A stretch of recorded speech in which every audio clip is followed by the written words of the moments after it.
Yeah, so what's my thoughts on the little bike? Oh, people often ask me, as we all know I'm not great at this, that's why I tend to dub everything over with music, but I thought I'd have another little go at this. As standard, it's too soft on the suspension. I'm a large lump if people don't know me, about 6 foot, and about over 20, 23, 24 stone on a good day. Hey up, giddy ups. Let's just let them pass.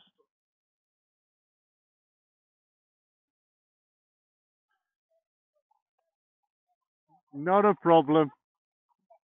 Enjoy.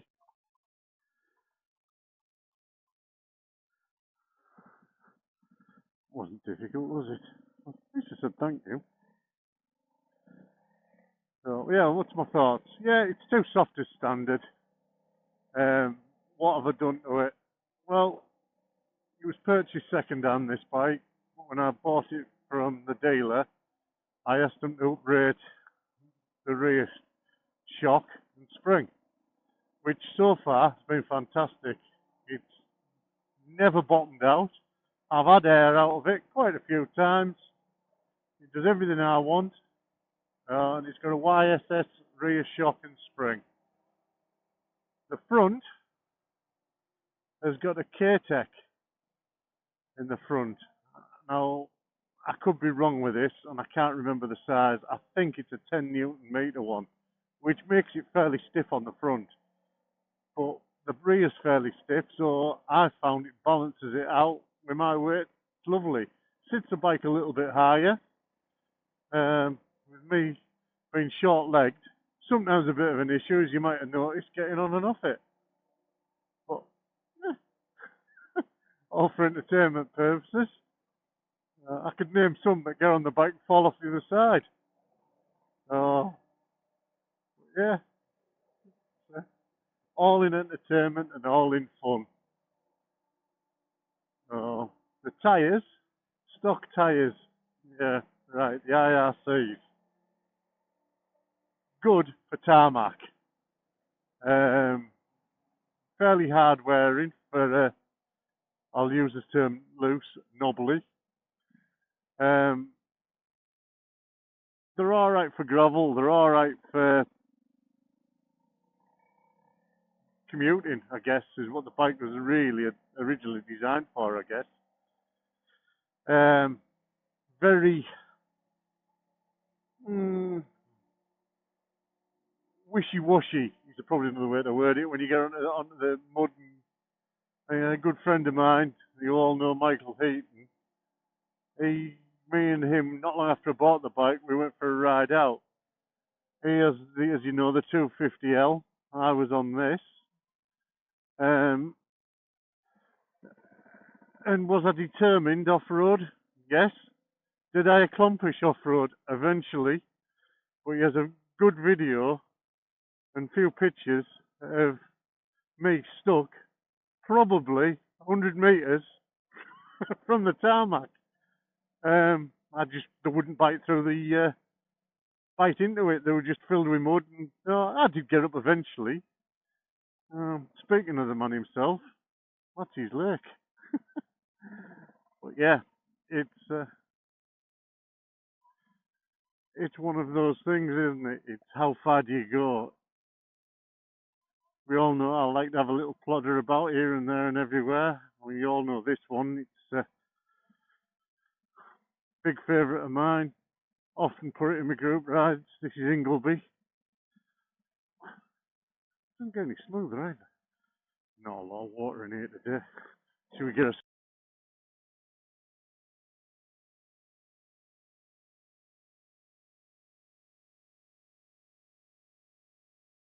There we go. Yeah, that's cold.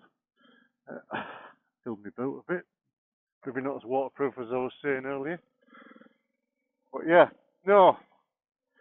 Going back to the tyres, I've now fitted, and they've been on since that day, not the same set, obviously. The Michelin trackers. Game changer. When you first put them on in the middle of winter, yeah, scared the bejesus out of me for the first two corners. I didn't think it was going to react. Then it reacted, more than reacted. After the first couple of corners, yeah, it's fine. And yeah, they seem to settle in. You don't get monstrous mileage out on tarmac. They're not a tarmac tyre, realistically, although they are road legal tyre. I run them slightly too hard, trying to get a little bit more wear out of them. But no, lovely tyre. So, I'm not doing too bad at this vlogging bit, am I? I feel a bit of a ding sat here talking to myself. I'm pleased there's nobody else with me, or nobody can see me. So, what else have I done? Well, obviously we know we've got the 360 camera. Love it. This is my old helmet, my old Aero Commander. I've had this one now, becoming up 5 years, so probably getting towards its end of life. Been a good helmet. So much so that I actually have another two. I've got another Aero Commander 1, and then I bought the Aero Commander 2, which the Aero Commander 2 is probably slightly comfier. I just don't like it realistically for off-road work, how the visor works. It doesn't open in enough segments. But each to their own. As a road helmet, which I tend to use it for on the Africa Twin, works brilliantly. I've just gone to the Cardo system with that, which I'm actually quite liking. Big difference from the UCOM stuff. I'm not knocking the UCOM stuff because over the years, it's the last, well, I'll say over the years if I've been doing it donkeys yet. I haven't. I'm not going to pretend I have. They've been good. They've done everything I've wanted to do. Few pals have had them, and they seem to like them. Sound quality is always good through the comms. The only downfall is that everybody else seems to be going Cardo these days, so I've tried it. And at the moment, I think the sound quality on the music through the Apple CarPlay on the Africa Twin is so much clearer. And dare I say it, probably louder than the UCOM 16. For all the UCOM 16 was a game changer from the UCOM 4s. So, yeah. Well, I was actually led to believe when I looked at the forecast today that it was going to be sunny. So far we've had pretty much vibes. Everything thrown at me.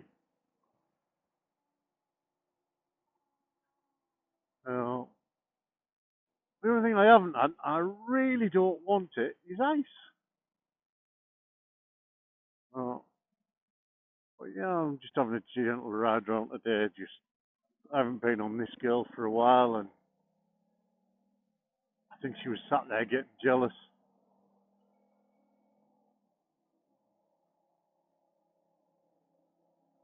Yeah, so yeah, the bike. People say there's not enough power.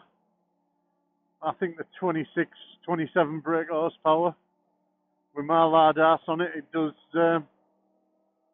everything I've asked of it and more. If I want to go faster, I go on the Twin. If I want to go for my plods and see the stuff and Greenlanes, it's a bike for me. Love it. Cheapest chips to run.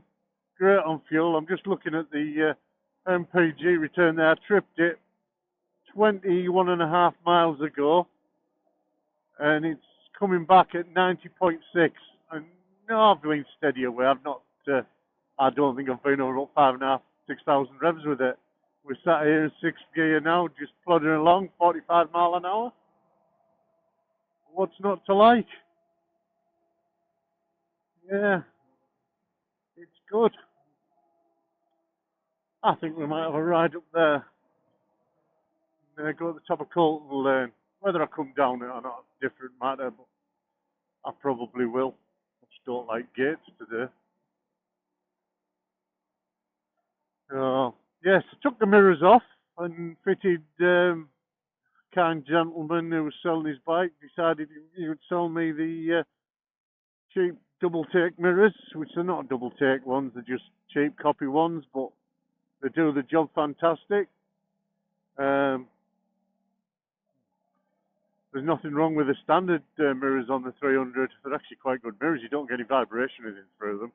I just, realistically, if I did lay it over, like I did a few weeks ago on the ice, on the moors, some of you may have seen that video, it hopefully they're not expensive to replace these, whereas I think the standard ones might have been and they might have done more damage. Yeah, I've got the quad lock. What else have I got on here? I've got the quad lock wireless charger on here now for the phone. I've also got a USB charger, which I don't really use at the moment now, but it's handy there to have if the camera battery goes flat. I can plug it in, as long as it's not raining, because obviously when you put the camera on charge, the charging port's open. I'm not made of money, but yeah, I'm wondering whether you can see the view. That's what I'm trying to show you. It's a lovely little view from up here, right on the edge of the North Yorkshire Moors. And those that know will be able to see where Colton Banks goes up there. That grass field to my right.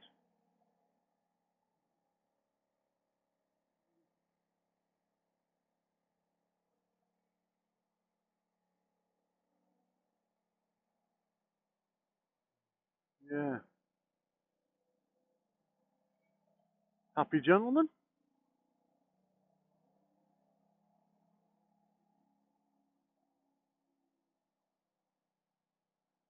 Yeah, it's got the sump guard on it.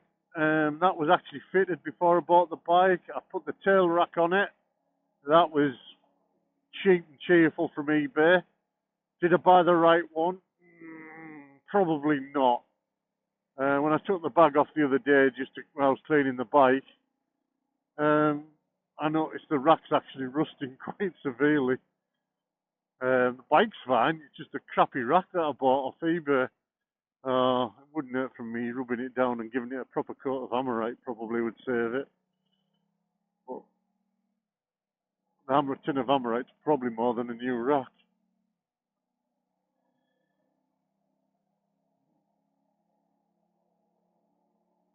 Yeah, it's definitely God's country up here.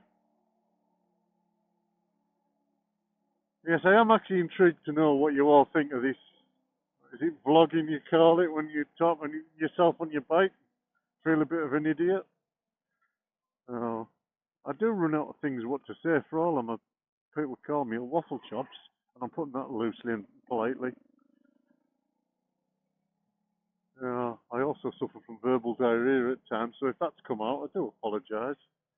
So, yeah, I don't know whether you can see that or not. Over to my right, you've got Captain Cook's Monument, and just poking out to the right of that, you've got Rosebery Topping.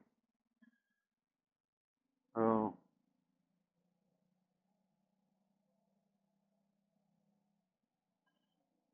yeah. I'm no itchy boots, am I? That was itchy boots, by the way, not. Yeah. It's definitely raining over there. I don't know if that's picking up on the camera. CT side. I'm hoping that's that rain shower that I've just been through and it's disappearing over there. And anyone that knows, that is not a green lane straight in front of me. That is the Cleveland Way. The green lane is actually down here to my right, which is known as Colton Lane or Colton Banks. This is it.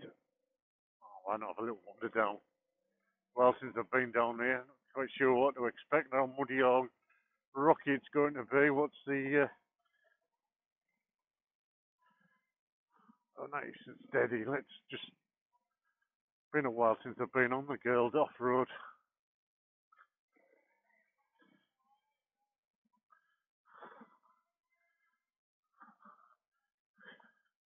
Pick your route. Lovely.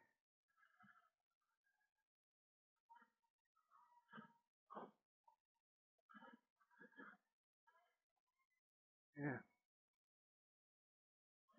Apologies for the heavy breathing. I'm definitely not bike fit at the moment. It's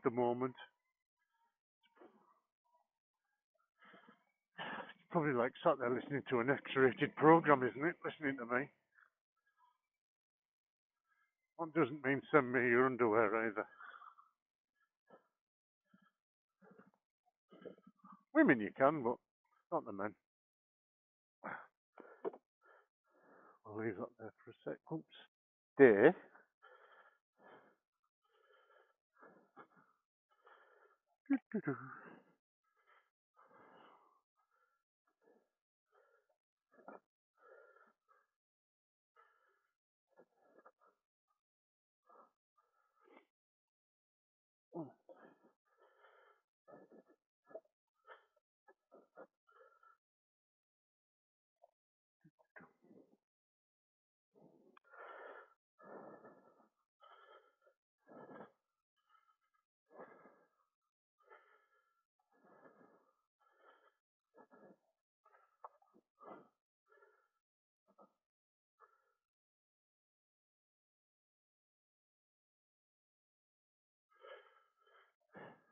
Cheated there. Used the cam. Anybody noticed? My short legs. This is washed out a bit from last time I was up here. Or down here, however you want to word it.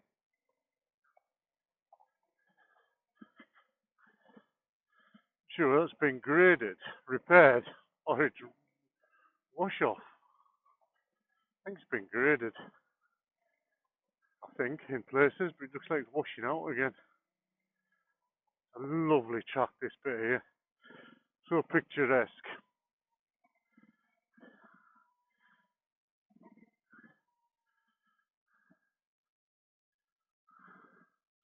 That view there.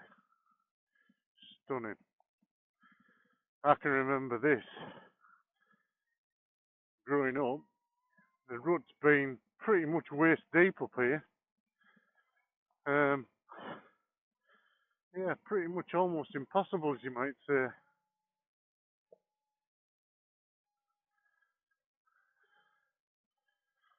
Much, much better now.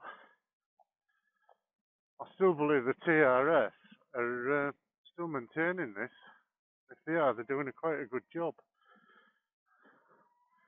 Some of the 4x4 off-roaders are obviously using it.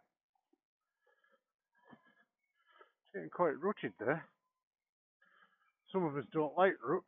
I'm one of them.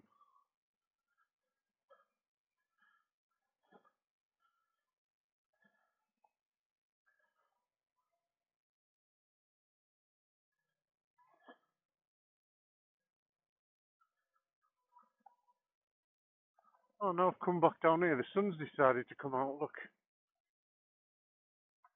I'm under the trees.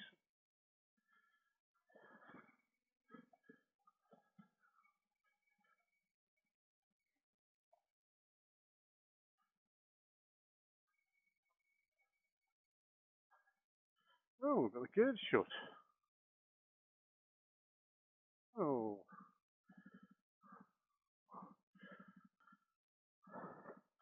So I'm interested to know what you think I should be talking about. Keep it clean.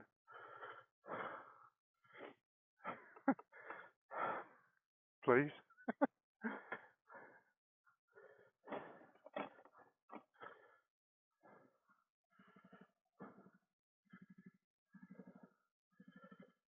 Yeah, is there anything you sort of want to know. I've got the back busters on it. Some of you will have spotted that.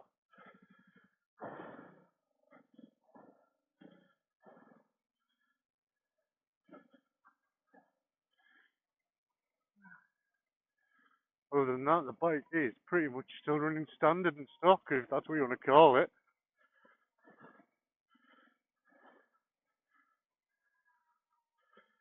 Oh.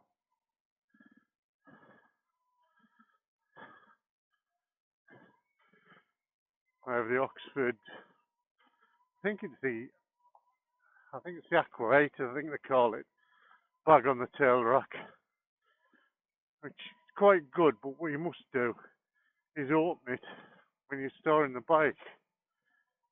If you're leaving it on the bike, what I found is condensation builds up. I had some group stickers in there and they were wet, so all the zips were closed. I think condensation had got in and sweated them a little bit. If you're good, I might give you one. They're still sticky. Dried them out. I think there's one of them still on the side of this helmet.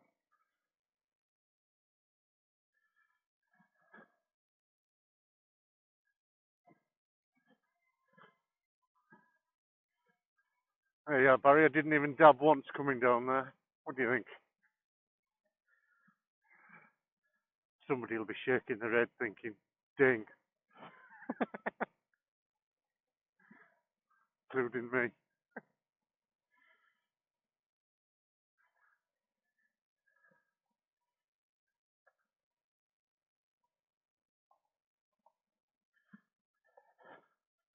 Great little route if you like gates.